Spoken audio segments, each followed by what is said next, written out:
Thanks for joining us on KARE 11 News at noon. I'm Alexis Rogers. Right now, we're seeing a lot of questions surrounding phone outages all across the country. Tracking site Down Detector shows spikes of tens of thousands of people being impacted throughout the morning. Most of the issues are linked to AT&T customers in big cities seen on this map. Both Verizon and T-Mobile users have also reported issues, but those companies say the users were likely trying to contact an AT&T user. We don't know what's causing the issue, but AT&T says it's working to restore service. However, they haven't said how long that will take. Meanwhile, law enforcement agencies are asking people to not call 911 to test their service. Well, right now we're working to get more information about what led to a hazmat situation on the U of M campus this morning. This video shows the scene shows multiple units where were called to the physics and nanotech building shortly before 4 a.m. Police set up a perimeter around the building, and the U of M sent out a message on its alert system. Just a half an hour later, an all clear message was sent.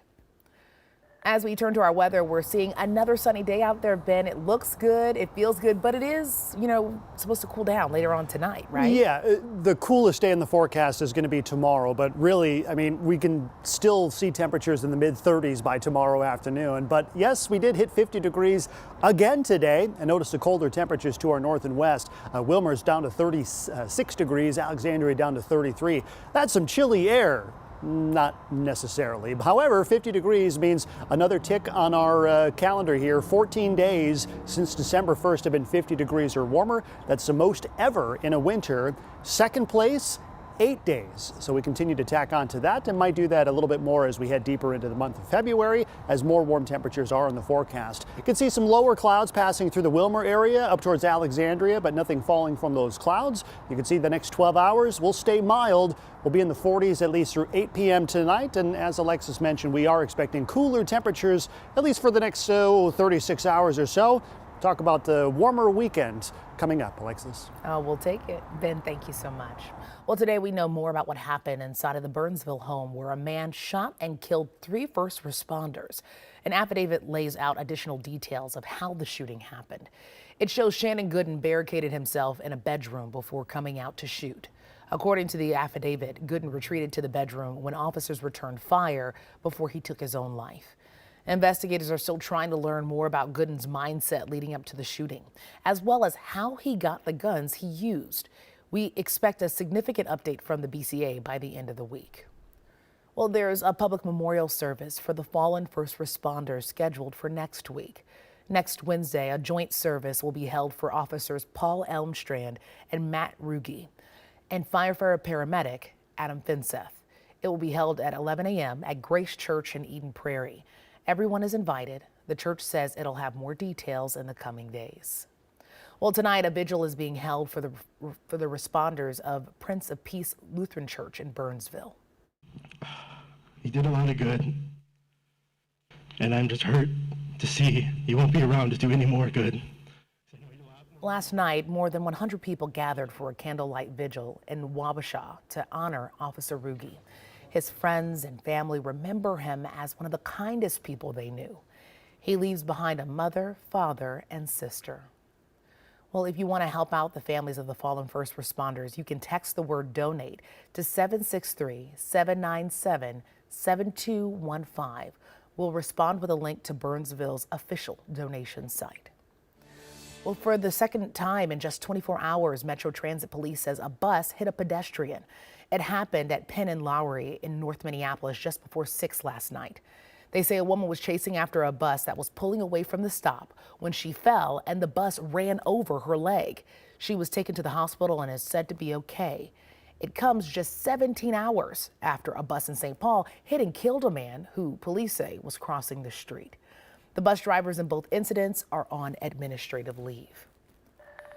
In just minutes, groups that represent tens of thousands of Minnesota union workers will hold a rally as they get ready for a possible strike.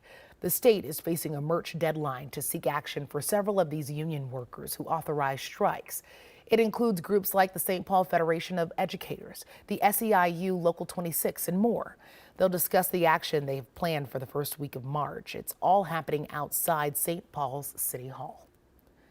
Minneapolis Public Works employees have also authorized a strike, with 99% of the union workers voting in favor. More than 400 employees are calling for better working conditions, higher pay, and more staff. The city says it's still working toward a fair deal before workers go on strike, but it's also working on contingency plans.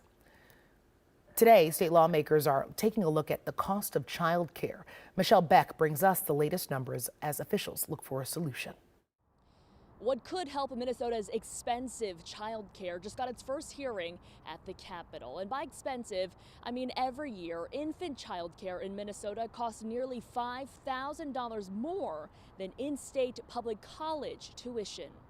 See the numbers for yourself. Data from the Economic Policy Institute shows the average cost of infant care in the state is a little more than $16,000. That's more than $1,300 every month. Yes, that is expensive, and it's so even from a nationwide perspective. Minnesota ranks fourth among the states with the most expensive child care costs. Across the border in Wisconsin, families are paying less, a little over $1,000 a month. Childcare is a whole income, and it's not possible for people. It's really a big struggle. So if you want to have kids, it's not easy unless you're wealthy. So back to that possible solution, the Great Start affordability program would give income-based subsidies to families needing childcare. If it passes in legislature and the governor signs off on it, payments could go out as early as this fall. At the Capitol, Michelle Beck, KARE 11 News. Turning now to the nation's capital, where U.S. officials are warning Americans in Russia to get out of the country. It comes after a California woman with dual citizenship was arrested. She's accused of treason and now faces up to 20 years in Russian prison. Her employer says she's accused of giving more than $50,000 to an American organization supporting Ukraine. Experts say Russia is likely planning to use her as a bargaining chip. Today, for the first time in more than 50 years, the U.S. could be back on the moon. The Odysseus lunar lander, aka ODI, is set to touch down near the moon's south pole sometime today. After launching 1 week ago, the spacecraft carries several experiments to help prepare for when NASA sends humans to the moon in its upcoming Artemis missions. If successful, this will be the first commercially built craft to ever reach the moon.